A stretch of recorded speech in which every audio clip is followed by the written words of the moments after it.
স্কুলের অফিস কক্ষে বিষধর গোখরো সাপ, চাঞ্চল্য। পশ্চিমবঙ্গের রাজনগর এলাকায় একই দিনে 4টি সাপ উদ্ধার করলেন বনকর্মীরা। স্কুলের অফিস কক্ষে বিষধর গোখরো সাপ। রাজনগর এলাকায় একই দিনে 4টি সাপ উদ্ধার করলেন বনকর্মী।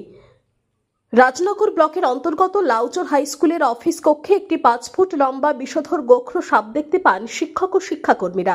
স্বভাবতই কিছুটা চাঞ্চল্যের সৃষ্টি হয়। খবর দেওয়া হয় রাজনগর বন দপ্তরে। খবর পেয়ে বনকর্মী বিমল মাহাতো সাপটি উদ্ধার করে লোকালয় থেকে কিছুটা দূরে নির্জন স্থানে অনুকূল পরিবেশে ছেড়ে আসেন।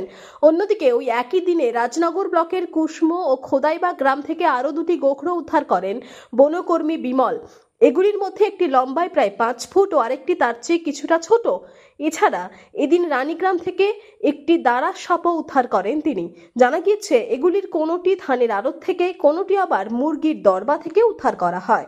সংবাদ সূত্রে জানা যায় মোট 4টি সাপ উদ্ধার করে সেগুলিকে অনুকূল পরিবেশে পুনর্বাসন দেওয়া হয় বন বিভাগের পক্ষ থেকে।